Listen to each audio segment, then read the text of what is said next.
I'm Joe Kane. I'm Sal Conca. And this is the Imperfect Podcast. Don't forget to go to hecklerkane.com and sign up to become an Imperfect Podcast Insider. To the bumper.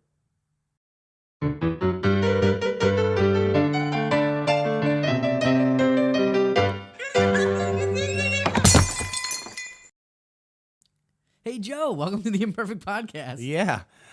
So happy Halloween, man. Happy Halloween to you, sir. This is getting released the night before Halloween, but it's still counting as our Halloween special. So. Yeah, most people probably won't listen to it till the next day, so we're good. Yeah, that's good. This is our second annual Halloween special. Yes, except this year we're not doing any, what were those? Bean Boozled. Bean Boozled. Yeah. Yeah, those nasty booger-tasting jelly beans. You know, it's funny. My kids bought a new batch of Bean Boozled. You hear me? I'm already getting all like kinds of verklempt here. Verklempt. That was pretty funny last year, though. For just thinking about the Bean Boozled thing, it's really gross. Yeah. Well, you know, we are the Imperfect Podcast. This is what happens when you don't have a guest. We're gearing up for the American film market to go chat with folks in the industry about Seymour the Unfortunate Vampire. Yeah. But we're going to have some fun today. We got our bottle of wine, Apothic Dark here. How appropriate for a Halloween episode. I don't know what camera I should face that at. And we have our lovely guest here. Eugene. Eugene is with us at every podcast, but he's usually hidden in the set somewhere. But it's appropriate to take him out for Halloween, I guess. Exactly. So Joe and I, though, we're going to talk about our top 5 indie Halloween horror movies. Now, there may be some discretions here about indie because indie doesn't necessarily mean that there's no budget. Well, and some of these have a decent budget to them. I've heard many a podcast debate what constitutes an indie film. So it essentially, it does not mean without budget. It means not attached to a major studio. So there's really only 5 major studios. Correct. So maybe 4 with consolidations these days. Yeah, well, they're all buying each other out. So exactly. So we're gonna take some liberties here, and we're just gonna have some fun. And you know, if you guys agree or disagree with my choices or Joe's choices, feel free to leave us some comments, you know, on the podcast, or shoot us a note on Twitter at HecklerKane Inc. And we'll gladly debate with you all day long. But Sal's wrong, so. Exactly. Yeah. Well, yeah. So how this is gonna go down is Joe's gonna give a movie in his list, and then I'm gonna give my rebuttal to his pick. Who knows? Maybe we'll match on some. That would be very neat. We haven't seen each other's lists, so it's a matter of like debate. So exactly. So Joe and I are gonna have a little fun today. Yeah. So, Mr. Kane. Yes, sir. What comes in at number 5? Number 5 for me, I went for something nostalgic. I said, you know, I have to have something on this list that we're doing a top 5 list. I have to have something on the list that's going to be kind of a predecessor to everything. And it's definitely the oldest one on the list. I almost guarantee, unless you matched me on this. Mm-hmm. It came out in 1922 by Film Arts Guild. Jesus Christ. It's Nosferatu. Well, I gotta say, that would be the most indie of independent horror films. You can't complain that was done by a studio. So no, I'm not gonna knock it for being independent, but I gotta give you props. Nosferatu, definitely a all-time classic. Well, it inspired all of the Dracula and other vampire flicks to come for ages. Mm-hmm. That was the first vampire flick. So, I'm giving it nods as number 5 on my list. Yeah. I mean, people were terrified when this movie came out. I mean... Oh, absolutely. And so it's laughable now. I mean, looking at it. But so is, like, I mean, I can have a giggle at The Exorcist. Yeah, in some regards, you know. Sure. Some things start to get dated. And you go, okay, well, the problem is that the 1922... was very dated. Yeah, well, it was a silent, not a silent film. No, it was a silent film. It was a silent film, yes. Well, in my head, I said silent film, but I was like, but wait, there was music, and I'm an idiot, so. It wasn't completely silent. It was black and white, though. It was black and white. For all you kids out there used to be no color. Yeah. It's funny because my daughter said to me the other day, she goes, oh, my God, that was such an old thing. And she goes, I go, what are you talking about? And she was talking about a Duran Duran video that came out, and she goes, "Yeah, what? It was like what, done in the '80s?" I said, "Yeah, like very good, you know." And she goes, "Yeah, isn't that in black and white? You guys didn't have color TVs back in the '80s." Oh, What a dig. Wow, she must have seen that Aha video for Take on Me. I think that's maybe she was confused by something. Yeah, kids do say the darndest things. Yeah, exactly. So what's your number 5? All right, so I went a completely different route for you Okay. on my fifth pick. I didn't. It came out this year, didn't it? It's a little more recent. Okay. Came out in 2016. Okay. You can currently watch it on Netflix. Released by Intrepid Pictures and directed by Mike Flanagan. It's a film called Hush. Ooh, very good one. If you haven't seen it, highly recommend it. Hush. It's a thriller, and it really was a modern day throwback to Hitchcock. I feel like it built so much suspense. This was not a slasher flick. This was not about the gore, and the fact that it's called Hush, there's a lot of silence in the movie. It actually is about a young woman living alone, and she's deaf. So this predator comes to invade her home, so to speak, and it completely plays on every fear you have about being alone in a home in the woods. Yeah. So this movie, and so I'm an adult now, and Sure. I We hope. not so long ago, I was still living alone by myself, and I watched this by myself, and I gotta say, I was a little creeped out. So I remember you calling me and going, "You have to watch this movie. Yeah. You have to watch this movie. It's amazing." And I got to apologize. I never watched it. yeah, I'm not gonna whatever. I'm gonna keep the language clean. So for the rest of the people, if you don't want to be a Joe, you can go out and watch Hush. I highly recommend. Totally, it's still on Netflix. Now's the time to watch it if you haven't already. So that's my number 5. So far, we're agreeing on each other's picks. Good picks. Yeah, no, I agree from what you've told me about that movie. Well, yeah. Well, you need to do your homework, sir. Yes. Next, what this do you next one you've definitely seen, and a lot of people have seen. And the reason for having seen it at the time we saw it was there was a big controversy about this movie when it was released, and the whole thing was that everybody was thinking that this was real, and I think you know where I'm going with this. The Blair Witch Project. It was by Artisan Pictures, and it was released in 1999. I had to look down at my notes for that. Directed by Eduardo Sanchez. Yes, and Daniel Myrick. I think I pronounced the name correctly. Daniel, if you're out there, sorry. It turns out that is my number 4 Oh, pick. no way! We just gave ourselves a high five Yeah. for those listening. Good pick, right? That's my number 4 pick. Combining high 8 video with black and white 16mm film, this film became a instant cult classic. Absolutely. And for the reason you mentioned a second ago, was like back then when you watched this film in 1999, there was an air of like, shit, is this real? Yeah.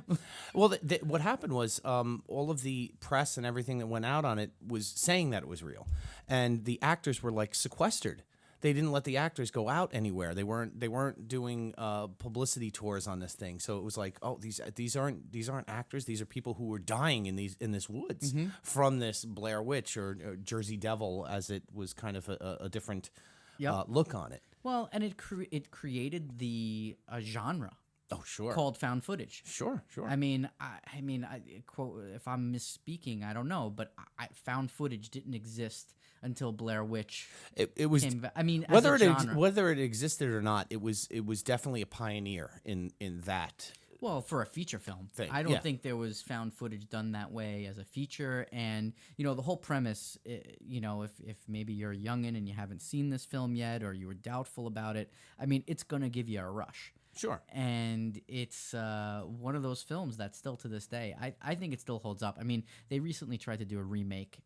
I didn't even have any interest in going to see it because I didn't even know they did a remake. well, okay, maybe I'm even. I don't know if it was a remake or a reboot or if it's actually just part 2. But you can't. They did a sequel. Yeah, so and it totally flopped. It's gonna flop because all of the surprise and all of the what made it genuine from the get-go is all gone now. You can't replicate that again. I actually saw the thing in theaters. Me too. I saw remember it going twice. into theaters, and there's a prologue on it and a post-log, and they were. I mean, as far as watching this movie, you thought these people were actually dying, and like, how can they get away with like, you know, putting people's deaths on screen for real? Yep. And that's what we thought we were watching, and that was a big part of the hype. It's pretty cool, and I was doing my research before, and I'm looking at the Wikipedia page. I mean, just for the filmmakers out there, this film was not quick to make. They conceived of this fictional legend of the Blair Witch in '93. They wrote a 35-page screenplay with the dialogue to be improvised. That wine's kicking in. And they did a casting call in Backstage Magazine because there was no Backstage.com back in the 90s. I was a subscriber to Backstage, by the way, in my acting days. They started production in '97 with principal photography taking place in Maryland. They shot it in 8 days and with about 20 hours of footage, edited down to 82 minutes. So, I mean, from a filmmaker's perspective, you think about really what they accomplished with Blair Witch. Yeah. And how long that process took. I mean, you know, we all just hear the marketing story and the glitz. I mean, the movie did blockbuster numbers at the box office. It grossed nearly $250 million worldwide.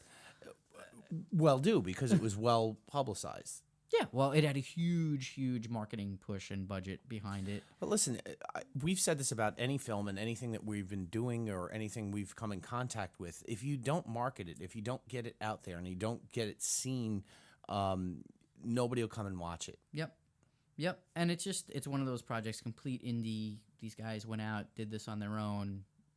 I mean, and they didn't shoot with like fake cameras either, which fake cameras being like consumer level cameras. That was all done in post. That was the thing about this. It was done in post to make it look like a consumer home camera, which is kind of funny if you think about it, because wouldn't it have been cheaper and easier to just use a consumer camera?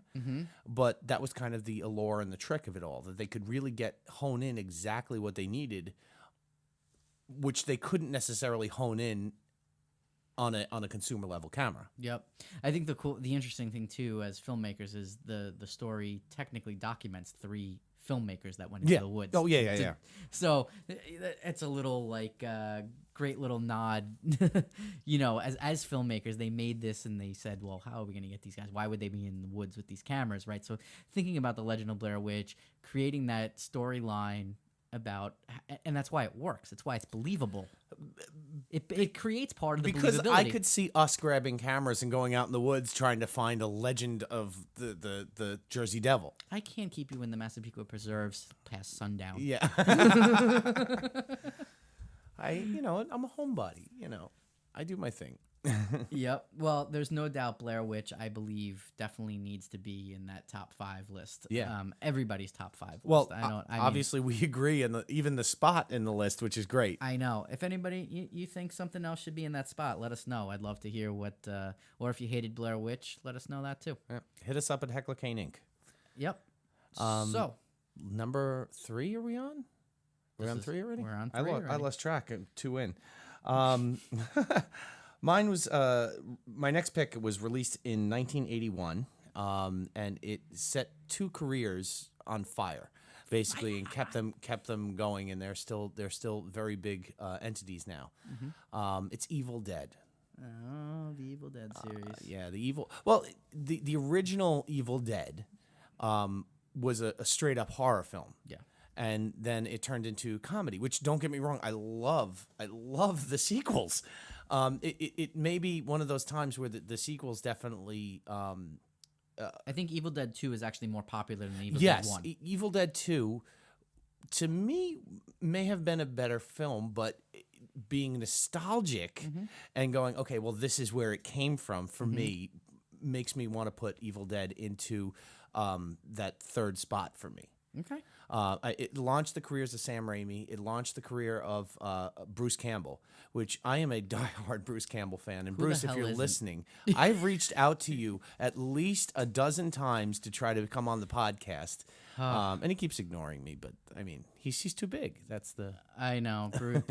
We're never gonna get Bruce on the podcast, so sad for us. If anybody else is listening and wants to bug Bruce Campbell about like coming on our podcast, we'd love to talk to him. Yeah, actually, it was funny because Bruce was the one that we were reaching out for last Halloween, and like I said, I was campaigning to get Bruce on here, and I actually got an email back from his management. Oh, nice. That said, not cease and desist, but thank you anyway. Joe clearly has an internet restraining order against Bruce Campbell. Holy shit! No. A huge Bruce Campbell fan. He was in the Spider-Man series, and you guys who listen to the podcast know I'm a huge comic book fan. And he's just a monster B-movie guy. Yeah. So. I liked him in Burn Notice. Oh, he was excellent. He was excellent in Burn Notice. Burn Notice. He was in. What was that series he was in? He played Santa Claus. Oh shit! I don't even know. Oh my God! Am I gonna have to do the internet's thing? He played Santa Claus for one episode. It was just like a guest starring role. And he was in. I was watching it, and not a great series, but for some reason I started watching and kept going. The Librarians. Gotcha. He was in The Librarians for a guest spot, and I remember going, "Oh, cool! It's Bruce Campbell." See, my favorite Bruce Campbell because is Army of Darkness. Yes, but that's in the same series. It's in the same series. It's in the same series. It was Army of Darkness for me was at that right age for me. I had to wait to see Evil Dead when I was older just because I didn't catch it. It just, just timing-wise, it never caught up to me, and I had to watch it when I was older. And like we said, older movies, they sometimes don't translate. You kind of go, sometimes it's rough to watch some of these old horror movies. I had watched The Evil Dead first, and it was one of those random things. Like my parents were like, "Oh, yeah, you can watch this or whatever," and my father, I think, had seen the second one. So it was later on after it was released. I mean, we're talking 1981. I would have been 4 or somewhere in that range, 4 or 5. So I didn't see it when it was first released. You don't know how to do math, do you? Oh my God! You would have been 3. 3. Okay, it was close enough. I'm this many. Oh my God, Joe. So I didn't see it on its first release. Obviously, I believe my father had seen the more comedic version of The Evil Dead 2. Or Army of Darkness, even at that point. That was Army of Darkness was in the 90s, like 92. It was in the 90s. That's why I was I'd seen it, but that was the throwback for me. Was going. I had seen Evil Dead first. Gotcha. And I remember the Necronomica, which was the book in the series that was the haunted book or whatever. And I remember going, I want one of those. I was busy watching all that crap. I was like Army of Darkness, Tales of the Crypt in the 90s. All of that stuff was like killer for me. So I have a much bigger play for my number 3 spot. I'm curious. Go for it. I went big on number 3, which could be controversial for some people. I'm sure there's people that are going to say, well, how the hell wasn't that your number 1 and blah, blah, blah, blah, blah. I have my reasons. You went big. I went big for my number 3 spot. Well, we're getting up there. The top 3 is still big. Oh, I know. I mean, listen, some other podcasts, they do top 10s and things like that. We're trying to keep it short and sweet here. So we're going with it. We made it more difficult on ourselves, honestly. Yeah. Oh, it's hard to choose. To choose 5. Because even as we're talking, I was like, oh shit, I didn't include that movie. Well, we're gonna do a list of honorable mentions before we do our number 1. For sure. So my number 3 pick, I'm going with Halloween. On Halloween. I'm going with Halloween on Halloween. 1978. I was 1 year old. 1978. I was not born until December. I was born in December 1978, and for those of you trying to do the math, I'm 38 years old. I'm proud of it. Screw it. I have no hairline. There you go. Well, so John Carpenter's Halloween. I mean, released at the production company Compass International Pictures. What else can you say? Halloween, Michael Myers. He is the epitome of evil.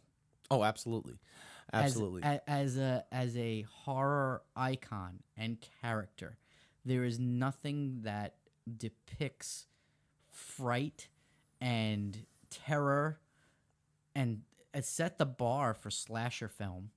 Absolutely. I feel like something that appealed to me very much on that. If you look at other series, let's say Jason or Freddy or those series, there was a lot of blood. Mm-hmm. There was not that much blood in Mike Myers. This is why I like It was movies more. like Hush. It was more psychological. This is why I like movies like Yeah. Hush. And, So that's my vein of I like to the less is more effect. yeah. And really thinking about that Halloween. It's funny because I just rewatched the Halloween remake that was directed by Rob Zombie, and even that holds up. I have to tell you, and I got to give props because there's been a lot of there's been remakes of all these horror films that were classics. Halloween and Nightmare on Elm Street, and all these were classics that were now remade. Mm-hmm. A lot of the remakes don't hold up necessarily. We know. You don't even have to say it. They suck. But the Rob Zombie Halloween. I'm trying to be polite. Whatever. Nobody's listening. Don't worry about Nobody's listening. Well, we have connections to some people who have done some of these remakes, so I don't want to be rude. it. Who do we know? I'm not going to get into it. We know people? Shit. We Why know haven't they people. been on the podcast? I know, because we've belittled them on the podcast. Because they're too big for us guys. Whatever. It's Rob Zombie definitely did the series justice. Yeah. There are a lot of the sequels that are still on the original canon, part of the original canon, which were not done even remotely as well as Rob Zombie redid the original. Exactly, and that's exactly the point. Some of those Halloweens, as they got further and further down the line, you could see what happened, especially in the 90s. There was like a horror craze. It was Freddy, Jason, and Freddy meets Jason, and all this crap that was going on. And those Halloween movies just started to lose their spunk. It was awful. Yeah. But if you go back, I mean, you're talking about launching Jamie Lee Curtis. Yeah. Oh, absolutely. First time on screen. But you know what? And what a career she's had. Yeah. Yeah. Well, maybe she'll come on the podcast. Well, Look at her. where's I just love that laugh, don't you? Maybe she'll come on the podcast. But like the movie and like you talked about the psychological aspects. I mean, literally, he is suffering from psychosis. Yeah. His whole character is based around that. So Yeah, absolutely. Following that story and how he goes back and to find his sister and the whole storyline is just. It's outrageous. It's really outrageous. And, they base it around a particular holiday, which we are now celebrating. Happy Halloween again. Happy Halloween. Yeah, this is a happy Halloween from Eugene. Happy Halloween. Nice. Oh boy! For all you people at home, please go check out our YouTube channel so you can watch Joe being a jackass. Well, there's that, and I'm sipping the last. Look at this. I'm filling the last. Joe didn't even ask me if I wanted it. No, well, you still have a full glass, and I've already gone through. There we go. So It's like when I take my girlfriend to dinner and she has a glass of Riesling. Apothic Dark. It's good because she doesn't listen to the podcast. She'll never hear this. Oh, this is good. Okay, good. So we can say all things about we it. could say anything we No, want. I love her. Yeah, you know that. I know. So do I. But didn't Brim come in? Brimstone, when he was here, he was like, "Yeah, who's listening to your podcast? Oh yeah, it just must be all your wives. All your wives. All right. Shout out to Brimstone there. Exactly. Brimstone was awesome. He's traveling like a crazy man in LA right now. I just saw his picture of him on the set of The Big Bang Theory. Oh, cool. Very cool. Sitting in Sheldon's spot. Very cool. That's neat. Has nothing to do with Halloween, but No. But it was still fun. But good for Brim. Exactly. All right. We are up to number dos. Number dva? Dos Equis. Deux? I don't. That's French, right? Deux. Un, deux, trois, quatre, sept. Oh, 1 through 5 in French. Eins, fein. I'm done after that. Yeah. Hana, dul, set, net. Yeah. Korean. Got a couple of things. Anyway, very we're up to international. 2. I would tell the year in a different language, but I think it would just be a disaster. 1974, pre-us. 1974. I keep going back for oldies because I just. You're an old soul. I'm drawn to these classics and I'm going to say the originals because this one has had a remake done, and you know what? The remake had justice done to it. It wasn't horrible. Mm-hmm. but and it was well done, the remake, but you still got to go back to the classics for me and go, what did that come from?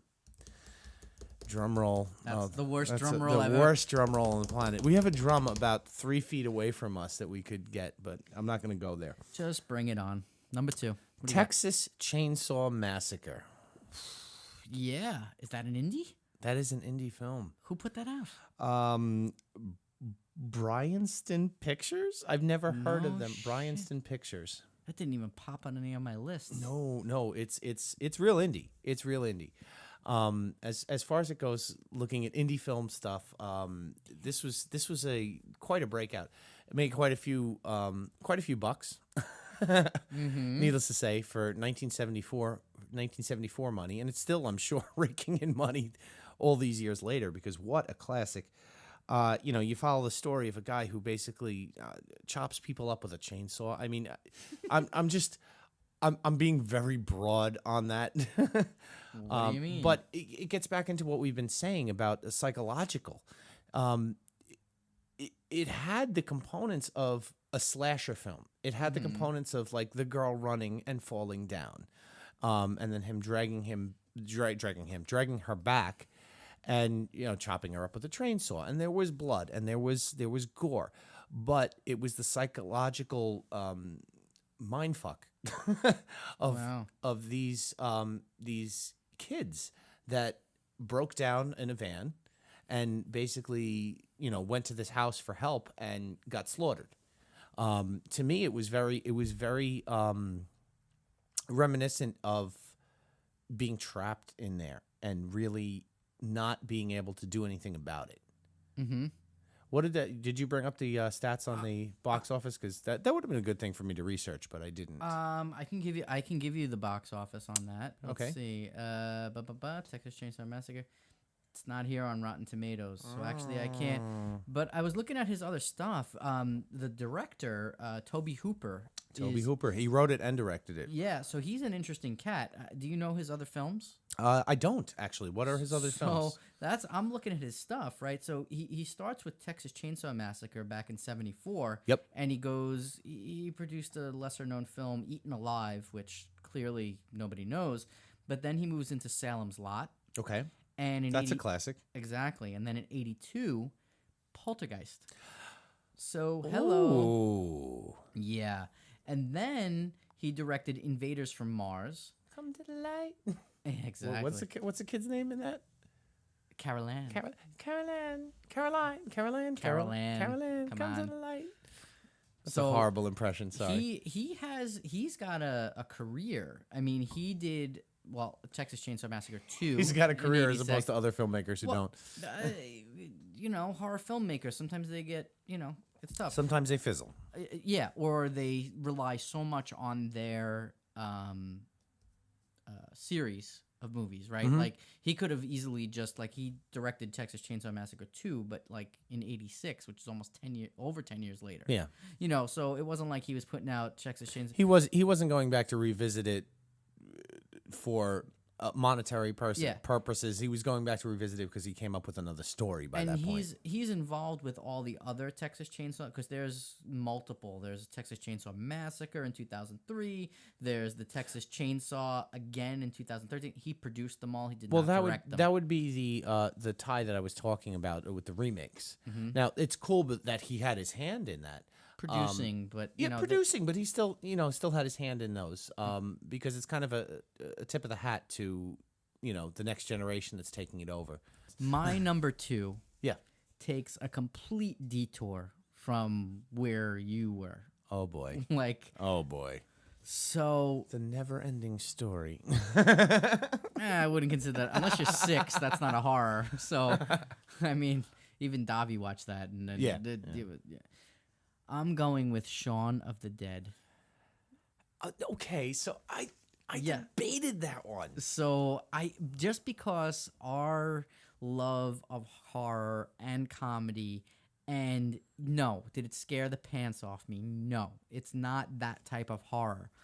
But in terms of the genre of horror comedy, I mean, There's some others I love, like Zombieland and and even the Lost Boys. But these are not what I would consider indie. I mean, Shaun of the Dead, one, British. Two, it won a ton of independent film awards for the film in 2004. See, I debated back and forth whether it was actually a indie or not. It's Focus Features. It gets back to that monetary number. It cost a lot. It was a big budget film, but I know. So you can shit all over me if you want, but I do that on a regular occasion, so it doesn't have to be online here. I know. Shaun of the Dead. It's my pick. It's too good not to include, and I feel like the movie itself, like that genre of movie, is so hard to do. It's hard to be funny. It's so difficult. We suck at it. Yeah, well, but you keep trying. Oh my God, I keep laughing at my own jokes so bad. Yeah. Oh, you're it. That's all I got. That's all I got. I'm my own best audience. So yeah, I mean, Shaun of the Dead, Edgar Wright, the film itself moves. The pace of the film is so great. I mean, I think it came after films like 28 Days Later and all that type of stuff. Yes. Like the zombie craze, right, that happened. It's really a tip of the hat to, I'm going to say it, which... Don't do it. Don't do it? All right, I won't say it. Was it your honorable mention or your number one? No, it was an honorable mention. Oh, okay. Go ahead. Night of the Living Dead. Okay. I mean, it's really their comedic take on the Night of the Living Dead. Correct. Exactly. So which didn't make either of our lists, but still, I think if we were in a top 10, it would make the 10. Sure, absolutely. Actually, we originally started to vamp this list as a 10, and that was on my list. I know. So there you go. So it would have been on mine too, and I think for time's sake, we cut it to 5s. Yeah. But so yeah, Shaun of the Dead. I got to give you props on that. Your only disagreement is if it's you feel, but Focus Features is like one of the big independent. They're a major independent player. Yeah. I mean, I've been watching Focus Features films for the last 10 plus years. Sure. I mean, apparently even more than that because I'm getting really old, like 15 years. So you are old. I am. I'm older than you. So screw off. Anyway, here we are. We're at number 1, Joe. Number 1. Well, don't we give our before we go to number 1? Do you want to do some honorable mentions? Let's do our honorable mentions before we pick our number 1 slots. All right, I think that's only fair, right? Fine. Well, before we get to number 1, I'm curious what your number 1 is because I know mine and it's very clear cut and it's mine is. I feel like yours is out in left field just by your choices already. What are you saying? I don't. Okay, so you're saying I'm not saying your choice. Movies no, doesn't jive with the general public. I would agree with you. But that's what we're about. Is our opinions on this is what's paramount here. Exactly. All right, so give me your honorable mentions. How many honorable mentions are you doing, by the way? I have a whole bunch of honorable mentions that I really love. I chose 2. So. You chose 2, but it's okay. Well, I'm going to go down my list. Scream is one of them. Scream's good. Scream's one of those things that real quickly, like, I didn't know if it was a independent. Independent. Independent. Who released it? It's I don't know offhand. I don't have that info offhand. Sorry, but I didn't think we were going to go too fast, too long on this. No, we don't want to. We'll be here forever. But that was one that I didn't know if it was independent or not. Just running down my list: Saw, Nightmare on Elm Street.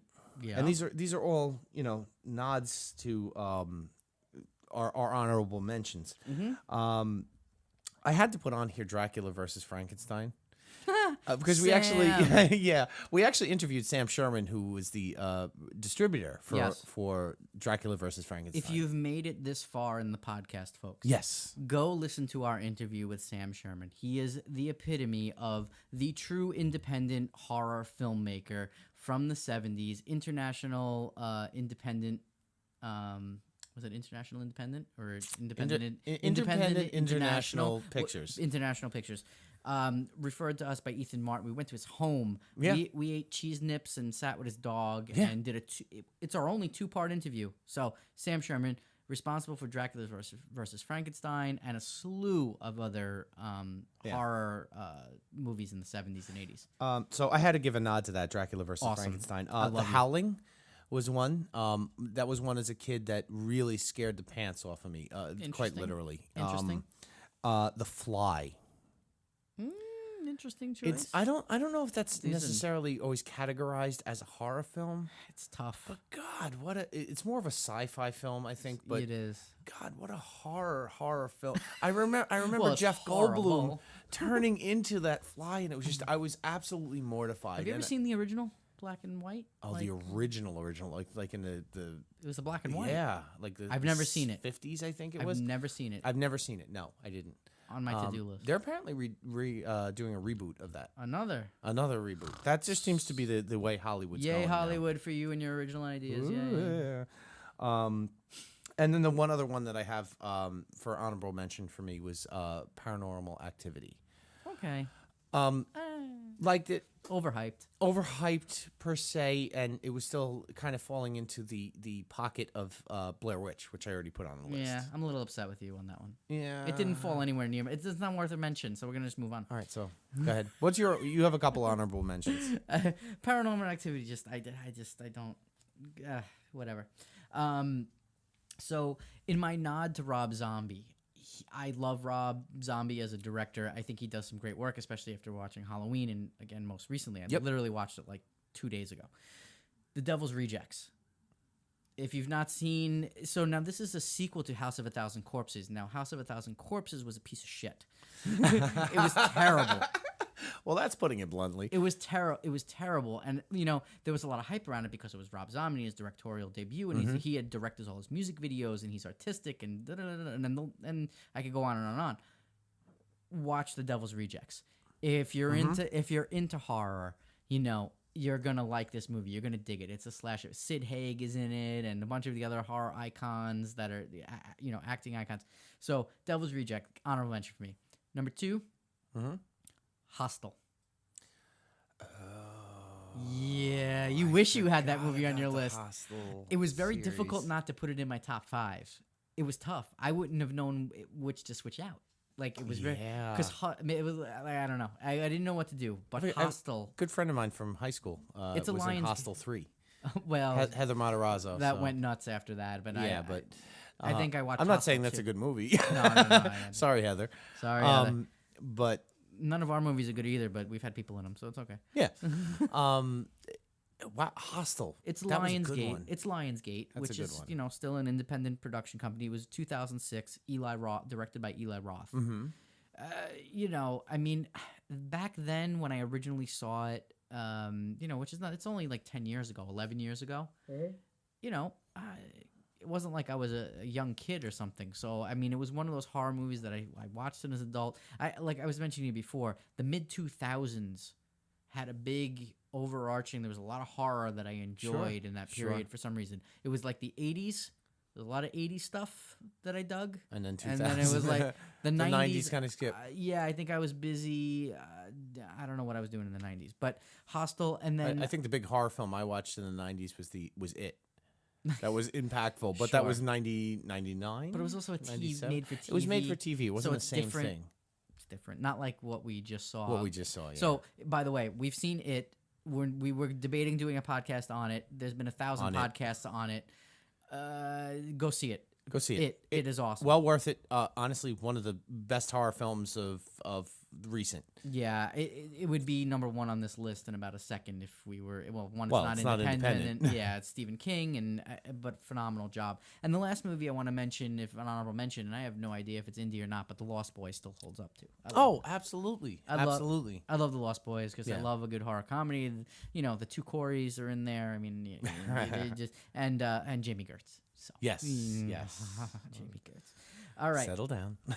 Okay, so Number one. one. See, I feel like this has been built up for the past whatever minutes that we've been talking here, and I feel like you deflated my number 1. Why?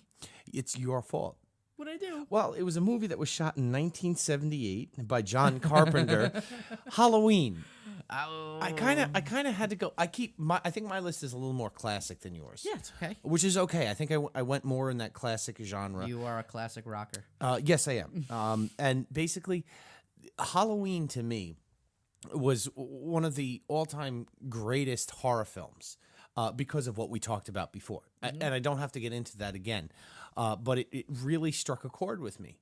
And that is something that, that whole Mike Myers character being this psychological killer that was just like, wow, I'm so sorry to deflate what a your complete number one. mind. You put yours at number 3, man. And it is Halloween. We're talking about Halloween, man. I know, dude. I there's no arguments. I cannot argue with you No. about having Halloween at number 1. No, there's no. there's no argument I can make. Like, No.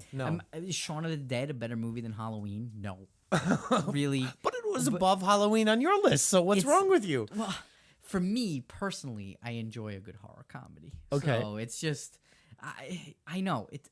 I suck. If I had to do Finally, you admit it. you know what? There's no backseas. If I had to do it over, maybe Shaun of the Dead would have been in 3 and Halloween would have been 2. Okay, all right. It's not. But that probably would have deflated my bubble even more because it was like it would have been too Right. close. Yes, at least the audience got a breather before you got to say Halloween again. Yes. All right. So Halloween. That's my number 1 pick. Good choice. Now we're moving. Thank you. We're gonna move on to you. What's your number 1 pick? Drum roll. We're going with Saw. We're going with Saw. Really? Saw. For me, that movie is so gritty and dirty and just psychological at the same time. Okay. It has all the elements of. It has. Don't cough over my. Sorry, I'm just- man. okay. It has all the elements of what I want. Me personally, IMHO, in my humble opinion.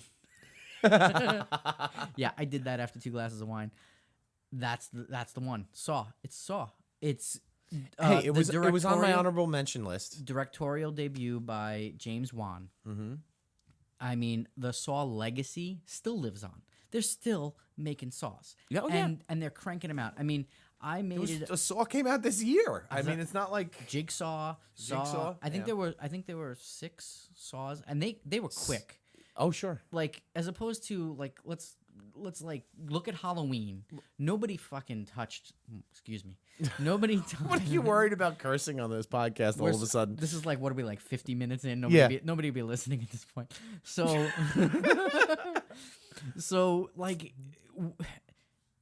Halloween, nobody touched for years Yeah. before they made like the sequels came, but like before they really ramped up and like Halloween 6 came like 3 decades. Oh, yeah, later, yeah. like or whatever it is. Like Saw was like they just cranked that shit out. That was like Yeah, because they had a gem on their hands.